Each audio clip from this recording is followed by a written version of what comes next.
Welcome to Q&A Wednesday. I'm Sophie Watson and I help corporate and entrepreneurial women to get back in control of stress and anxiety and create a life that they love. So those of you that join me regularly each week will know that I answer your questions every Wednesday.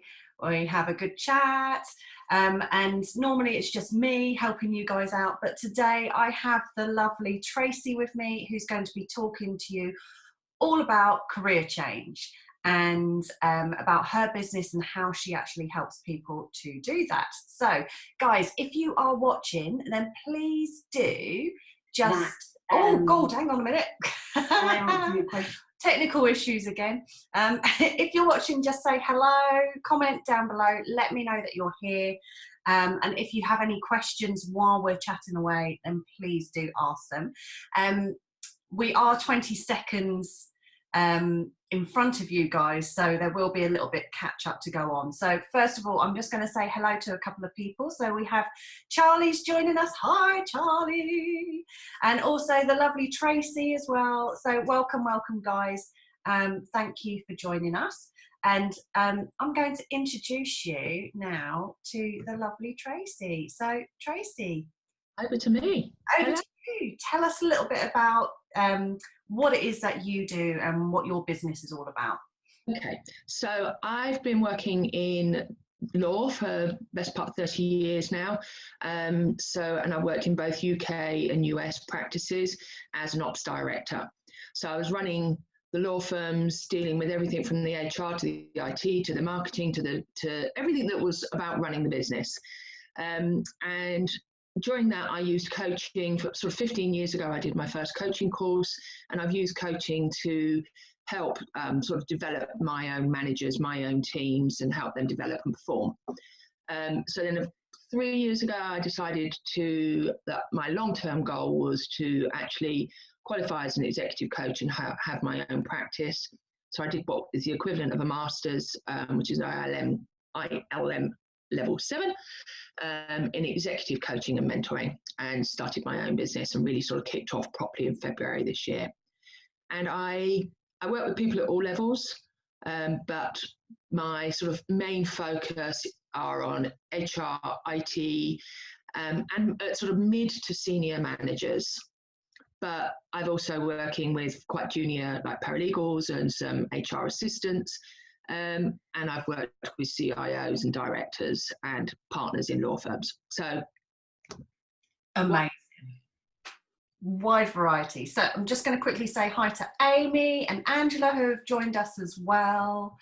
So everyone's dropping in now. This is great. So if you are joining us, please say hello. Let us know that you're here. And if you have any questions as we're going along, pop them in the comment box so that I can ask Tracey the questions for you. So Tracey, what are you really focusing on at the moment? What do you find most of your clients have issues with? What are they coming to you for? The biggest challenge is within my individual clients, so my sort of clients that are on the one-to-one basis, as opposed to the organisations bringing me in to deal with performance issues or whatever. So, and for those clients, it's sort of the job search, and it's starting it and knowing, for them, what change do they want to make? They know they want to make a change, but they don't know what it's going to look like. They don't know what it's going to feel like. They don't know how to start. They've got no clue how to start their CV, or their CV, they've been in the same job for 10 years, their CV's out of date. And of course, time has changed. The way organisations recruit now is very different from what it was 10 years ago. And so it's those sort of issues that most of my clients have. And it's the confidence, to actually go out there, put themselves out there and be interviewed and sell themselves. Yeah. Exactly. And this is exactly why I have asked Tracey to come along and do this interview this evening, is because I know that a lot of my clients, I know that some of you that are watching right now, you guys are looking for that career change. And it's something that a lot of people do struggle with. I've been there. I've been at the point where I didn't really know what it was that I wanted to do, but I knew that I didn't want to be where I was at the time. So it was then understanding what was available to me and working on what actually I wanted to do and what I would love doing, rather than staying in the same old job that I hated and didn't want to be in. So, and that's the same for your clients, really, isn't it? It's absolutely. And there's a great exercise. And it's like, I'm not a great planner. I think when we were talking earlier this week, I was saying, you know, I'm a bit of fly by the seat of your pants sort of girl, and never been a great planner, and don't like routine. But when it comes to the job search, you have to. It's imperative. So that's the one time, even if you're like me and you're not a great planner, you really need to get your head around it. You know, they say fail to plan, you plan to fail. And when it comes to sort of the job search, that's absolutely true. So I would always say to people, you know, you so often, you just go into the role that you know. Even though it's not, you just think, okay, well, I'm working in this particular organization doing this job and I'm unhappy. So I'll move to a similar organization doing the same job and it'll be better. Yeah. It's just like jumping out of one fire into another, isn't it? It's literally, you're not making any changes. And that's what people are scared of. We stay in our comfort zone simply because we are too scared to make those ultimate changes, those life-changing decisions. Because it's scary. Change is scary. It is. It's because it's the unknown, and it's something that we don't normally face every day. So, yeah, it is very scary. But when you do take that leap, amazing things can come about, and you can create such an amazing life for you just by trusting that you're going in the right direction. Yeah, absolutely. So there's an exercise, I call it satisfiers, dissatisfiers. Some, you know, it's got all sorts of different names, but basically it's a really simple thing to do. So you get a piece of paper and you draw 3 columns on it.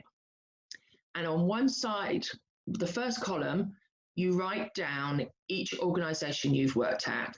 If you've been in the same organization for 10 years, but you've had 3 different roles, write those 3 roles down. So that's in the left-hand side. And then the second column, you name it satisfiers, or you might want to just put a smiley face. And on the third column, dissatisfiers or a miserable face. You know, you can put it however you like. And then for each of those roles or each of those organizations, write in the satisfiers, the things that really motivated you in that role. So whether it might have been you worked with a great team, you loved the culture of the organization, the things that you might not have liked could be there was no learning and development within the role, or, you know, they merged and you then didn't like the culture. You know, all of those sorts of things. It might have been you loved your team, but you hated your boss. What was it about your boss that you didn't like? And don't, you know, just keep and go back to it a day or so later, because you'll think of more things. So what was it about the team or the particular people in the team that you really liked? And then do that for every single role as far back as you can. And then after that, you go through with a highlighter pen and highlight all of the things that have repeated in the columns. So if in every column you've put that you loved that you hated the culture, then it make you start thinking about, okay, what was that culture? Was it a blame culture? And so then you know, or you didn't get any praise in that organization, then you'll start to understand really what motivates you, what your values are. So if you find it that in the satisfier that you get recognition, but in a dissatisfier at a firm that you left before is because you didn't get any recognition, then it makes you just, so I'm a very visual person and I can see in front of me, oh my God, clearly I need praise. I'm one of these people, I need to be told when I'm doing a good job. Mm-hmm. I absolutely am. I'm one of those people, if I, otherwise, because I just don't always believe it myself. I think there's a bit of the old imposter syndrome in there. I think, you know, really here. So, but when I know that I'm doing a good job and people are telling me I'm doing a good job, then I'm even more motivated. Brilliant. So it's a really easy exercise, a piece of paper and pencil. Really simple. And actually, for those people that are actually wanting to run their own business as well, coming out of maybe the corporate world or something, that's a great exercise to do, because they can look at what they want to create within their business. what's driving them. Yeah. And whether or not actually being self-employed and working for yourself is actually going to be the right thing for them. Because if you constantly need praise, if you're one of those people, then it's going to be tough. Yeah. Unless well, you've got money, you might, if you there was no security in each role, and that's why you moved on.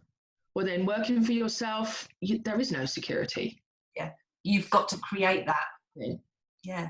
But it sort of asks, it creates the questions for you and gives you the answers all on one piece of paper. Yeah.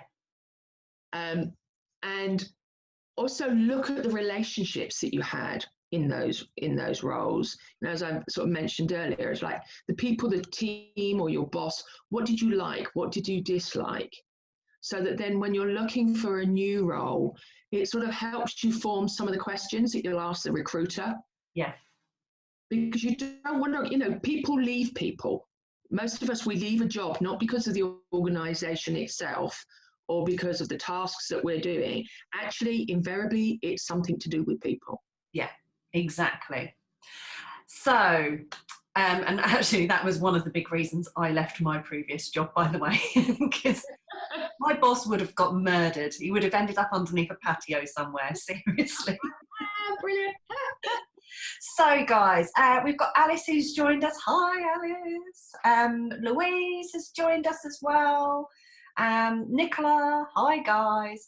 Alice says amazing things happen when you work on yourself, and that's so true, because when you start to understand yourself on much deeper level, there's amazing things that can come out of it, and you can really start moving forward because you understand what's right for you and not doing things based on what you think other people want you to do or what you feel as though society is saying you should do. Oh, absolutely. And you spend too many hours at work to be doing something you don't want to do. Exactly. And it's not selfish to look for something for yourself. What's going to make you happy. Yeah, good. Now Charlie says, I'm going to do that later. Think I can guess what my satisfaction column will be. Well, if anybody wants any help, I think you've put my email, or drop me a line if they want to send it to me. If they just want to scan it or take a photo of it and send it to me and say, what do you think? Or I need a bit of help with this. Just drop me a line and I'll help. Awesome, great. And also Tracey's LinkedIn profile is the link of that is on there too. So Louise has said, she says, I'm going to do this in my head. She says, and I can visualize the columns now. She says, I hate the management of my previous job, love the job, but the ever-changing goalposts were horrendous. She says, now I love my job despite the shocking pay. Money is not anybody's motivators. No. But most of us, yes, because you're going to get paid in whatever role you're in, it's just going to be a different level. Yeah. But most people do not leave a job that they love because they're going to get a better paid job. Yeah, exactly. And I'm thinking back, I ended up leaving a job that I did love for a long time, but then it just became too much for me and it got too stressful. So I left that job and I went to a much lower paid job. Admittedly, it was the job that I absolutely hated, but that actually gave me more motivation to then start my own business, because it was all of those things that I was dissatisfied with. Yeah. But I left looking for something better. Yeah. But sometimes we just don't know what that something better really is, or we think we know what it is. Yeah. And when we get it, we're not happy. We're still not happy. But this exercise really, really helps.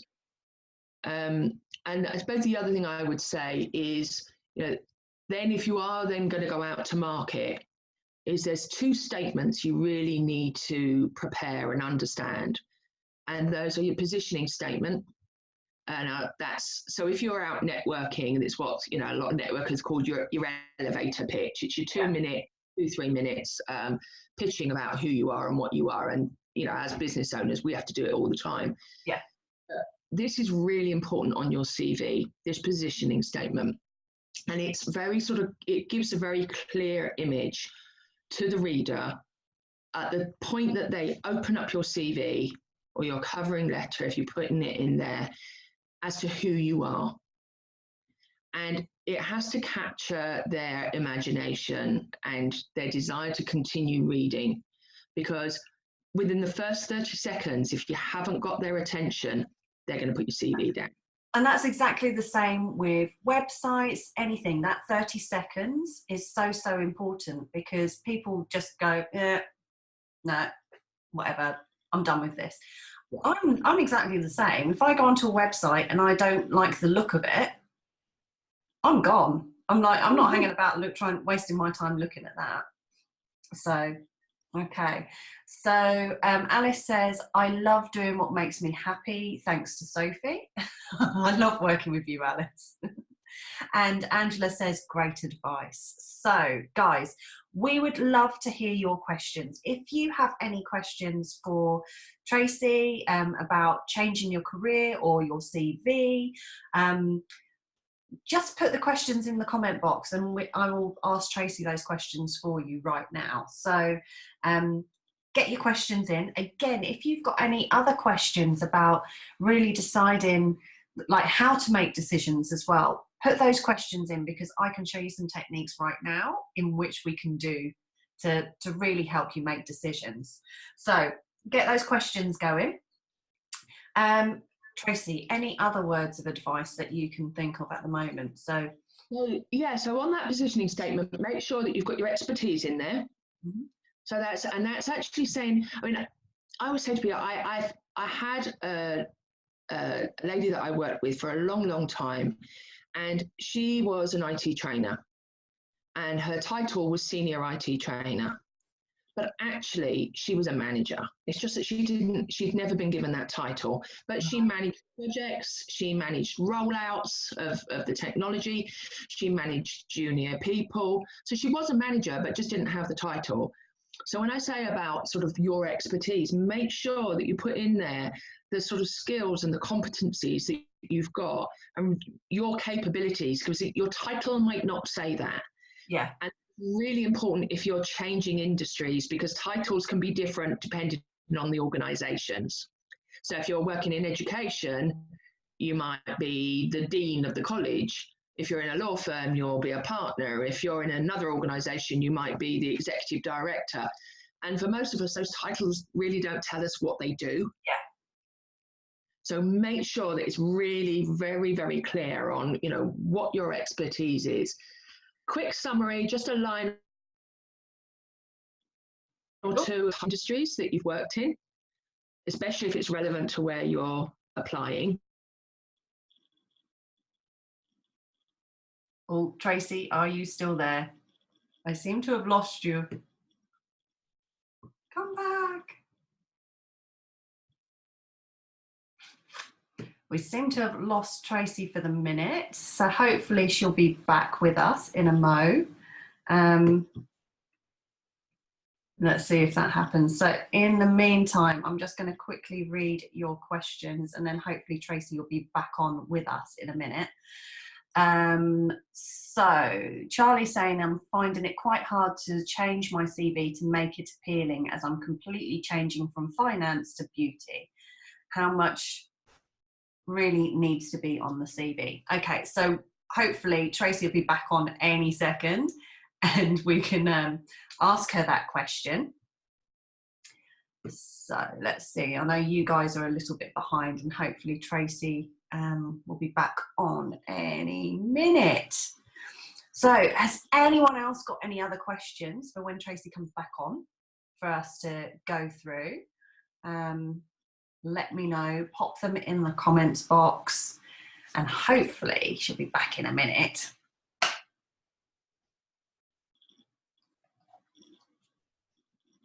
Sometimes Zoom does this, so and this is the first time of doing Facebook Lives via Zoom, so this is really interesting. And you're back in the room. I don't know what happened there. Well, it's now saying that my internet is down, so All right. I've joined by the. Thank God I've got a phone as well. Can't rely on technology. Oh, brilliant. So, But where did we get to? welcome back. Thank you. We have got a question from Charlie, and she says, I'm finding it quite hard to change my CV to make it appealing, as I'm completely changing from finance back to beauty. How much really needs to be on a CV? 2 pages. Don't go any longer than that. If you, like, for me, because obviously I'm an older lady, is a fairly long CV, so I tend to just put a summary of my early career, just a paragraph at the end of the second page, rather than listing everything I've done. And in that case, sorry, what was the lady's name? Charlie. Is, again, it's about what are your transferable skills. So it's things like, you know, your organization. I can't think what other skills that she's got. But well, I know for a fact that she was in beauty, and then she went to finance, and now she's going back to beauty.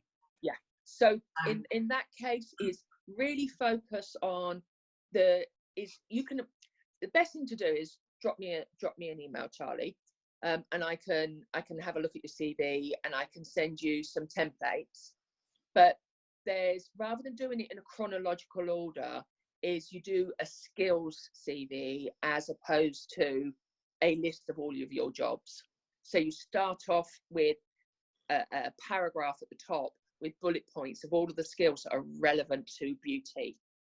And then you put the chronological stuff in afterwards, so that when they read that first paragraph, and the first paragraph is that positioning statement is really important, as I said, especially when you're changing careers, to say, regardless of what I am now, this is what I want to be.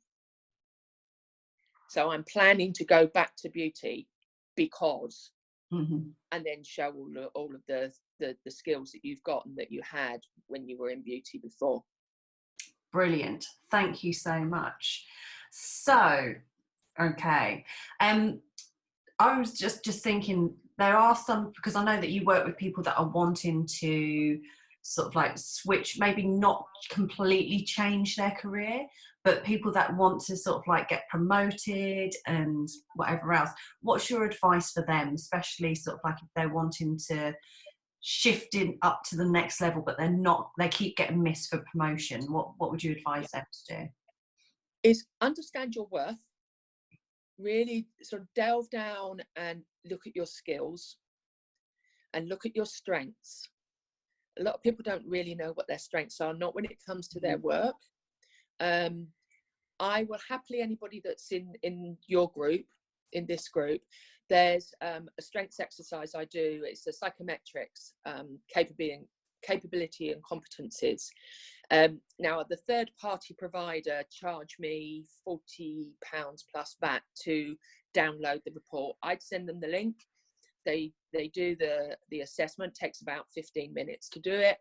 I can then download it, I'll review it, and free of charge, I'll give half an hour of my time to anybody on this call, but they'd have to pay the third party charge.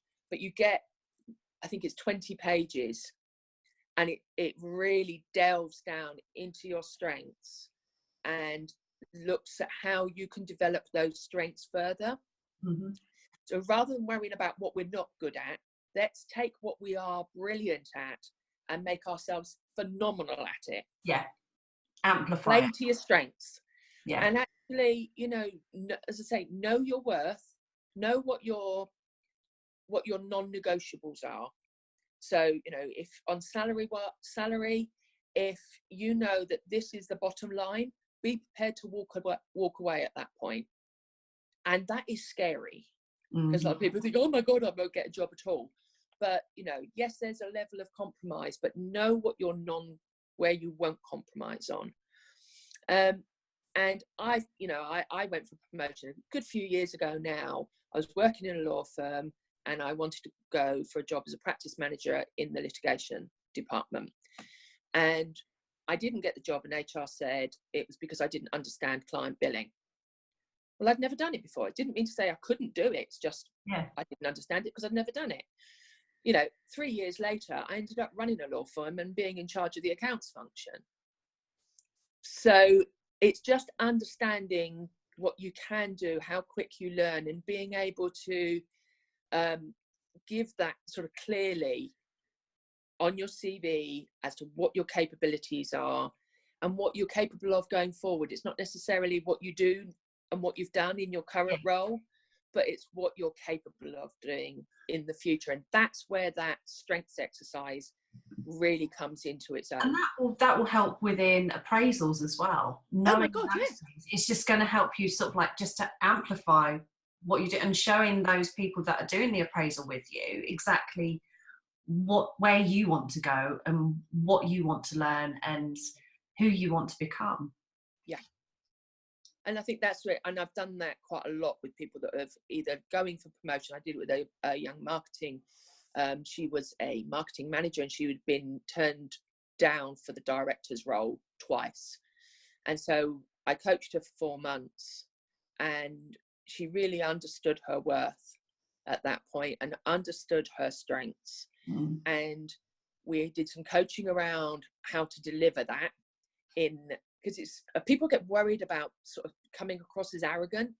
Yeah, it's the whole ego thing, isn't it? It's like because we've been told sort of like don't show off don't show off, and especially as women. Yeah, men don't tend to worry about that so much, but the women thing is, we need to bloody toot our own trumpet. We do, because if we don't, who the hell's going to?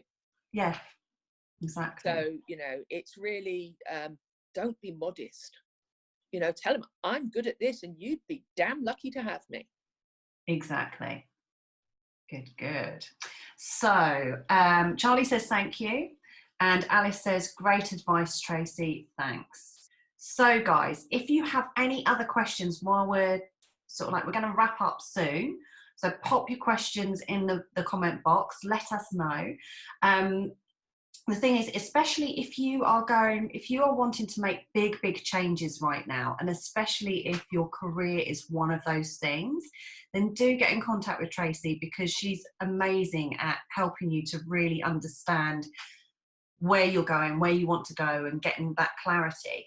Now, if you want to go even deeper and find out who you truly are at soul level and what really drives you, then get in contact with me as well, because we can look at your personality in both ways. We do it differently, but you'll really understand who you are, and also your negative traits and your positive traits. And when you're falling into that negative polarity of who you truly are at soul level, oh my God, you tend to react in the same way time and time again, and you don't even realize it. So get things like that checked out and just start to understand yourself a bit more, because you can so use that in getting promoted as well.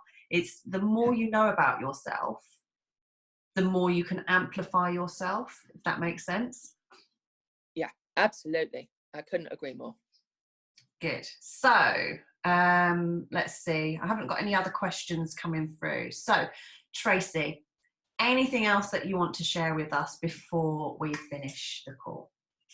The very last one, I mentioned that there was 2 statements, and the last one is your exit statement, especially if you're out of work, is be clear on, because people are going to ask you, you know, why you left your last firm.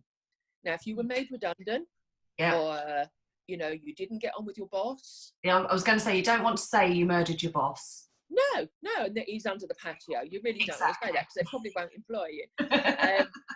So it's about being positive about your last employment, because if you sit there and you say negative things, they're going to think when you move on, if they take you on and you leave, you're going to say negative things about them. So never ever say anything negative about your past employer. Just you moved on, and frame it in a positive way as to why you moved on. Yeah. I mean, you can always just say, it was time for me to move on. Yeah. Or there was no promotional. Yeah. There was no promotional prospects there, or there was no learning and development. And I felt that I was just become stagnant. Yeah. So I'm looking to, or, you know, and especially on the promotional side, if you are looking for promotion, then that's a really good reason. But if you're, you know, a lot of people tend to, recruiters think, well, you know, there must have been something else if you left the job and you didn't have another one to go to. So Well, just I've done that. Yeah, so have I. I've done that loads. Yeah. Jobs that I've had and I've just gone, no, can't do it anymore. I don't know what I'm going to be doing. And that was my issue. A number of times I've left a job and I've gone, I don't know what I want to do. Yeah. And then, but just to actually frame that in a statement to make it clear that actually I wasn't happy where I was. It wasn't the right fit. The organisation maybe wasn't the right fit, or the job wasn't. So I took some time out to make sure I was making the right decision. And you, Mr. Recruiter, your role is absolutely perfect for me. Yeah. Because I can do X, Y, Z. Amazing. Okay. Alice has just said, working with Sophie on the soul realignment was transformative for me. Thanks. Awesome. Thank you, Alice. Yeah. Brilliant. I mean, it's amazing what comes up. And like with you, Tracey, people will start to have aha moments because they're actually digging deeper and they're actually looking at, well, what do I want? What did I like about that role? What didn't I like about it? Yeah. And I mean, that's exactly what I did when I left sort of like every single job. When I started my business, I sat down and I went, okay, what did I like? What didn't I like? And the first thing was the hours. So I decided that there was no way I was going to be working weekends because I'd done that before and I didn't enjoy it. And I decided I was only going to do one evening. So it's going that deep. It's looking at even those small things and deciding what it is that you want from a role, isn't it? Yeah. And it could be like the commute. I left a job because the commute was just horrendous. Yeah. And it was getting me down and it was stressing me out. And I was fed up with standing on a train for 45 minutes, being packed in like a sardine. I didn't want to do that anymore.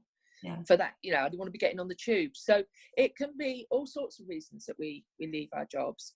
But yeah, it's just really dig deep and make sure that you're clear on what that change is going to look and feel like for you. Yeah. What, you know, I think that the feeling that it gives you, does it make you happy? Exactly. And that actually is really good because I will show these guys how to make a decision based on emotions. So all you need to do is, like, say you've got two choices. So like Tracey was saying about the traveling and the commuting, maybe just sit there for a minute and just sit and feel what it feels like to be commuting. What does that look like? How does that feel within your body? So you're sat there, you're imagining that actually happening, and notice how your body's feeling. And then you can take a deep breath in, breathe out, and then start imagining what it would be like to be maybe working from home. Maybe that's an option, just working from your desk, working from the office at home. How does that feel, not having that commute? And doing those comparisons like that can really help you to make decisions. You always go with the one that feels best. So if you're umming and ahhing about what is right for you, then just sit there and just imagine it and just notice how you feel about it. So there we go. Brilliant. Right, guys. Thank you so much for joining us this evening, Tracey. I know that you've been a real help to some of these guys watching tonight, because there are quite a few of them that are wanting to go through that career change. Just remind them of how to find you, how to get in contact with you. So just find Tracey Latteman, Latteman, on LinkedIn, or you can email me on tracy@thlcoaching.com, and my phone number 07961 851 555. Awesome. Thank you so much, Tracey. All the details are on this post as well, so just go straight there. And I will see you all again next Wednesday with more Q&A Wednesday live here on Facebook. I don't know if I'll have a special guest yet, but we will wait and see. And I'll be back on Monday with your cards of the week, helping you guys to look at the energy of what's happening around us for the week ahead. So guys, have a fab week. Thank you again, Tracey. Love You're to welcome. everyone. Thanks, ladies. Take care, guys. Bye. Bye everyone. Bye.